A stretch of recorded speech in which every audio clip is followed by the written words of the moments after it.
So there's this problem that plagues the entirety of the online community.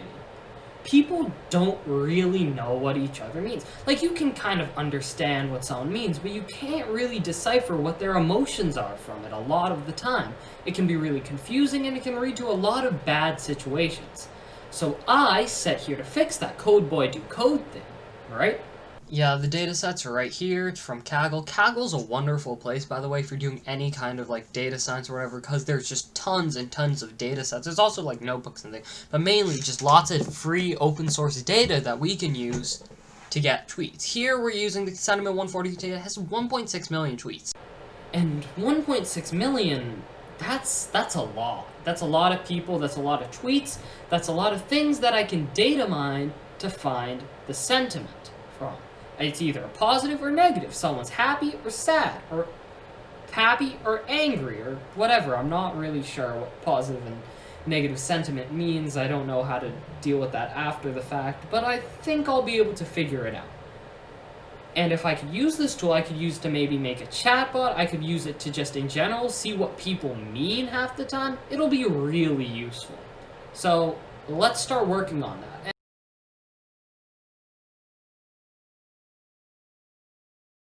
Before we can go train some kind of model to understand this, natural language and language itself, it's really complicated. There's a lot of things that don't really help us. So we're going to have to do quite a lot of data cleaning to make sure it's in a way that the computer can actually understand it. For this first attempt, I didn't use any natural language processing techniques whatsoever.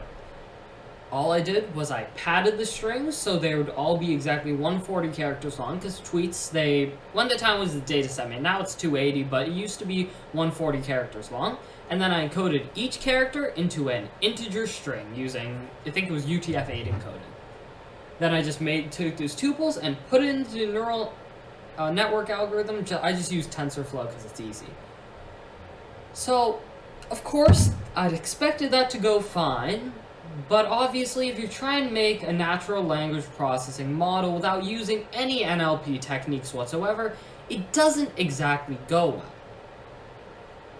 So it ended up with a model that had a guess rate, correct, accuracy of 53%.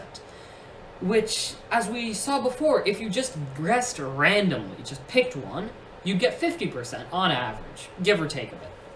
So basically this means the model, even after hours and hours of training, so much work and processing and all that, because I did have to do quite a bit of processing, is basically a coin flip. That wasn't exactly the most exciting thing in the world, but it gives us room for improvement. So now let's talk about part 2, after showing the garbage code, of course. But part 2, where I actually used some actual natural language processing techniques and got a better result. For this data cleaning, the first task you have to do is remove all punctuation. I'm not entirely sure why, because I'm not an expert, but a lot of people have said that if you have punctuation, neural networks really don't like it. But before we talk about that, we get to talk about my first attempt, which was a complete and utter failure. Now we get to the part that's like something, better techniques, using a LSTM for the network instead of a just straight up depth thing. Didn't even use a CNN, because also I read online that LSTMs were good or whatever. So, I used that, something, we get back to the part where me from the past is talking. Then, after I saw what had happened, I was like, okay, it's done training. I'm really excited. It's going to be a pretty good model for once. This is a really hard problem, and even like a 70% would be pretty alright with me. And then I opened my computer, and I was met with this. Yeah, that's exactly what you see. It was climbing. It actually reached about like 68%, which is, again, for this problem, it's alright. It's not incredible because, it's binary classification of whatever. But it was pretty good. And then I saw what it was looking at, and it just took a dive at about epoch 28. And then, obviously, early stopping came in, and it didn't get much farther than that. So that's really weird. I still honestly don't know why it happened, why it just kind of died on me. But I asked some people, I made some changes, and the result is what you are looking at right now. Sorry for, I just can't speak English. This video is going to be extremely low quality, as you can see. Ahaha, tough luck. You don't get to see what it is right now, because it's still training. Let's cut to when it's done. And poof, it's done training. We have a pretty good model, benchmarks-wise, but let's play with it. Play with it, you say? Play with it. No, you're not going to see play with it. Do you know why? Because my bystanders now, it's still utter garbage. Alright? Utter garbage. So we're going to make it a little better first, before getting to the play with it and having fun and nah. Okay? So we have a model that works. The real question is, what are we going to do with it? Because we can have this nice little sentiment analysis model, but it's not getting us anywhere. It didn't help humanity. It didn't make me any better at understanding human emotion. And obviously opinions on things, because honestly, people's opinions on things are way more important than their emotion. But before I keep going on this tangent, I'd like to talk about our sponsor today, apple juice. Okay, this is really random, I'm doing this bit completely improv, but I've drank apple juice nearly every single meal for the past, 3 weeks. Is it really unhealthy? Probably. You know, this guy, Tropicana, give me, if you're watching this, you can hit me up. I drink lots of your apple juice. I'm happy to prevent more of it. But it's not really just Tropicana apple juice, which is great. All apple juice is great. It's just the only stuff that exists at high school. You give it with every meal, and it's probably contributing to, student body obesity. But that's alright, because it's apple juice. And who doesn't like apple juice? Now, anyways, back to what we're going to do with the thing. My first thought is, it came from Twitter. Let's make it do stuff on Twitter. This might be probably ethical concern because I'm bombing Twitter's servers, but it would be really cool? I can type in just a hashtag. That's it. And it will look at a lot of tweets with that hashtag, obviously barring images. It'll just look at the text contents of the tweet. And then average a score over all of them, and then give me the public opinion on that topic.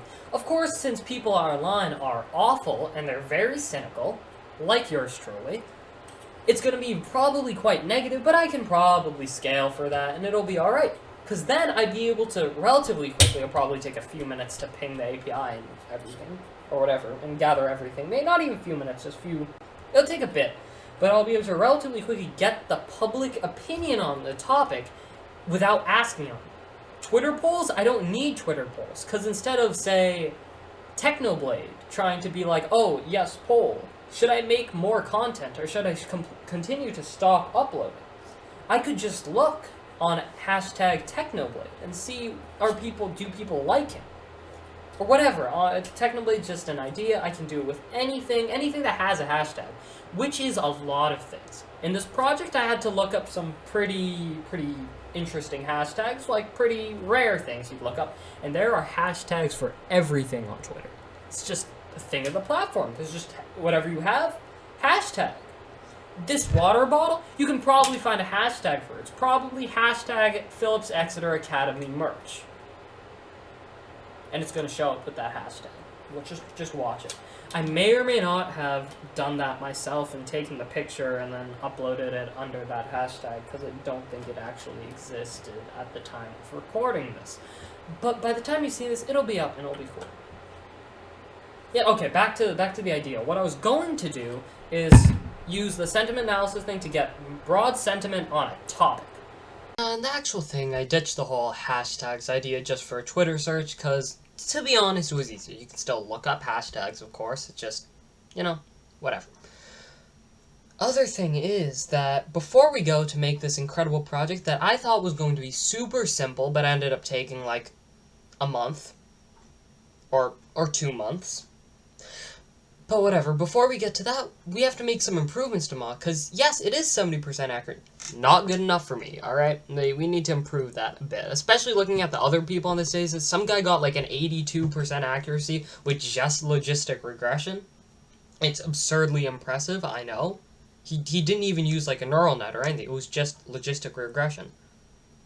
I honestly don't know how either, but we have to go back and improve the model and fix that kind of thing. And that's probably going to be a super complicated process that's not going to involve just changing one thing. It's going to be very complicated and very difficult, and it's probably going to take me quite a while to figure out what exactly I should do. And yeah, really, that's all that took. It went from about 68 to 70% to just about 80%, which compared to the 82%, I think the highest score I found was about an 85. It's respectable. It's not incredible, but it's good enough for me. So now, time for the part that I thought was going to be really, really easy. Because look, it's just put some code, write it, make a web server maybe. You don't even need a web server. You can host it from your computer. And you've done that before. You saw the Lights project. I can host a website. Maybe I can make it look a little better with HTML and all that. But mostly it should be fine, right? And before I just show you what the product of the little bit of code is, show you the HTML files with the nice little forms here for the... I need to do something that's probably... It's not promotion, right? I'm not getting paid to do this.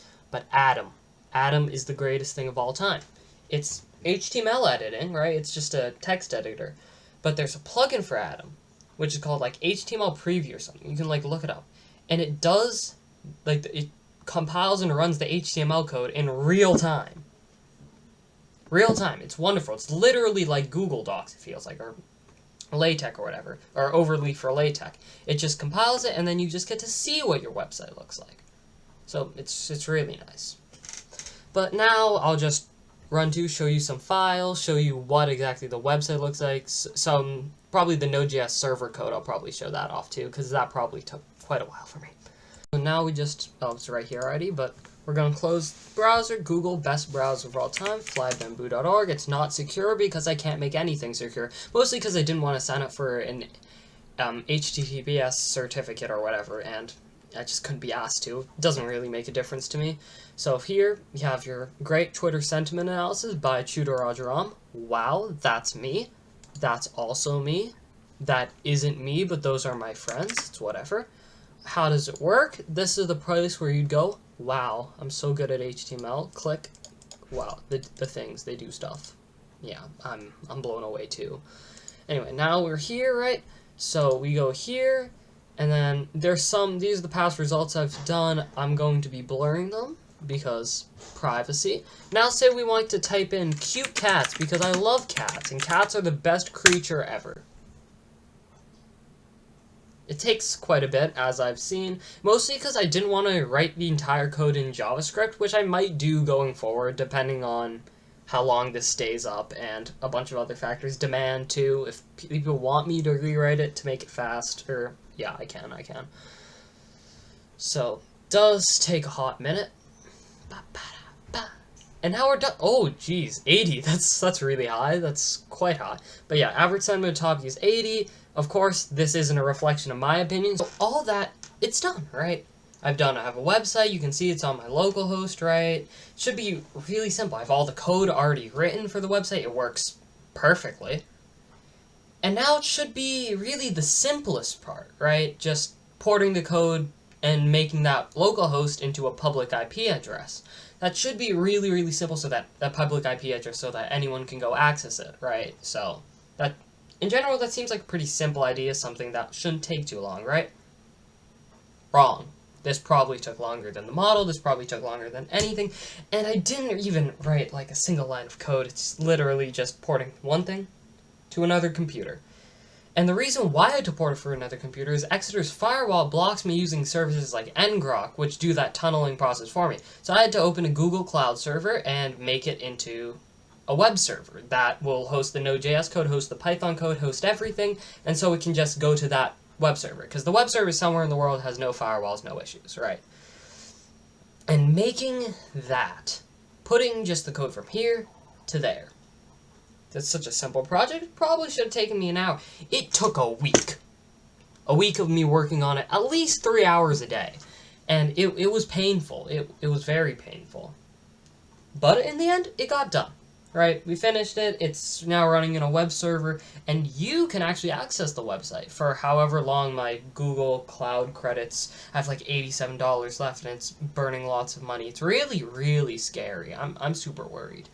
But as long as it's up, it'll be up, and you can head to flybamboo.org, and it just has everything right there.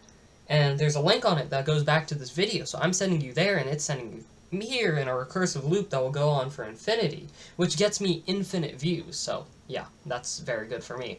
And in general, flybamboo.org, it has this entire project. It has a little bit about how, because obviously I don't really feel like explaining everything to you guys because you're annoying and I'm annoying, so don't really want to be here for as long as I can.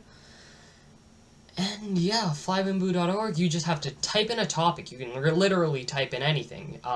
Probably the most searched thing is because of the election, you know, Donald Trump. Actually, I'd like to say it didn't call the election, because that's way more different task. But when I looked it up, consistently Joe Biden had a pretty small lead. Well, it's small, it grew towards election night, lead in sentiment over Donald Trump. So I'd like to say that I knew that Joe Biden was going to win beforehand. Which pretty good. So yeah, flybamboo.org, you can type in whatever you want.